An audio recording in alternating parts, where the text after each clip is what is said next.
Well, welcome everyone. Log on to social media and you'll probably find some of your friends sharing wild COVID-19 conspiracy theories. Pretty much all of them are packed into one viral video that's made the rounds. That's why NewsChannel 5 decided to investigate the truth about the coronavirus. And our chief investigative reporter Phil Williams discovered a lot of it is, in the words of one local expert, total nonsense. Phil. Well, guys, by now, most of us have seen or heard about this viral video, but one well-respected local expert says the claims being made here have very little to do with the real science that we depend on every day. All of us take science for granted every single day. We fly on airplanes 6 miles in the air without worrying about falling out of the sky. The fact that we trust science so much in our everyday lives, but somehow in a pandemic, we've decided not to trust the science. It's puzzling to me. Dr. James Hildreth's life's work has been studying the spread of infectious diseases. Now the president of Meharry Medical College, Hildreth has been a key advisor to Nashville Mayor John Cooper on the city's COVID-19 response. As a scientist myself, it's kind of disconcerting to realize that people have trusted science for so many different things, but now in the middle of a pandemic when they should trust it the most, they seem not to be doing that. This is essential medicine, and they keep it from the people. And the viral video pandemic hasn't helped. The conspiracy-filled film features discredited researcher Dr. Judy Mikovits making one outlandish claim after another.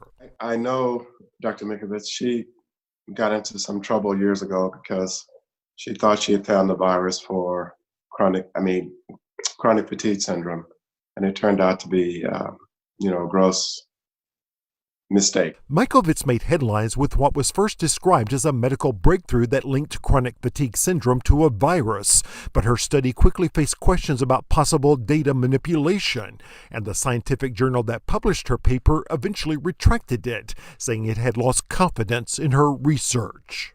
I think all of that has led to a bitterness and a sense of disappointment that your life's work has ended the way it's ended. The video claims there was a vast conspiracy to silence Mikovits, headed by none other than Dr. Tony Fauci. But you were in jail. I was held in jail with no charges. I was called a fugitive from justice.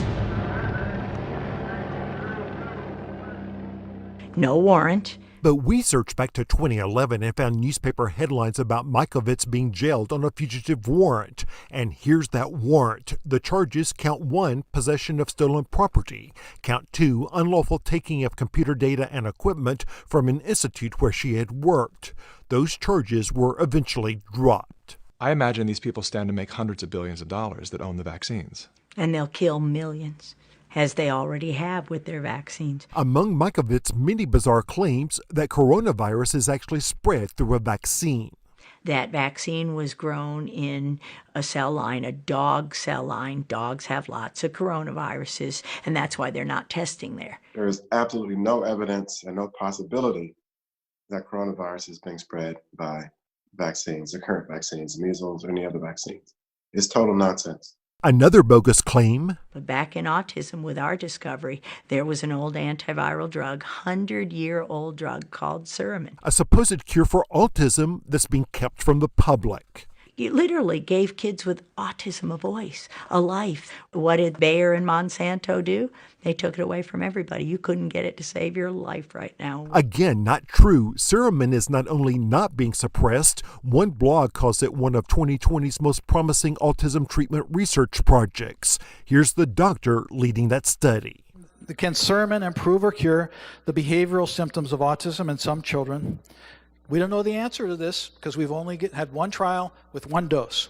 It's something that's openly talked about in autism circles, has been for years. Zach Warren, who heads an autism research project at Vanderbilt School of Medicine, says there are millions or billions of reasons not to believe Mikovits' claim.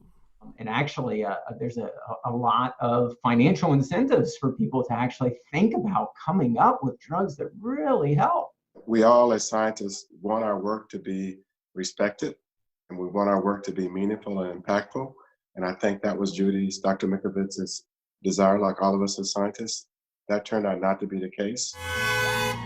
While Dr. Hildreth says he understands that people are frustrated, which he believes makes them more inclined to downplay the threat, he said the science shows that the spread of the virus slowed and the models were revised downward only when social distancing was implemented. And I wish we would accept science in the case of the pandemic like we do in our everyday lives, because if we did that, we could put this behind us sooner rather than later. No. And the truth is that COVID-19 is not just like the flu, like some people say. Many more people have already died in the last 3 months than ever died in 1 year with the flu. In fact, all the real experts say it would have been even worse without social distancing. Also, hospitals do not have a real financial incentive to exaggerate the problem.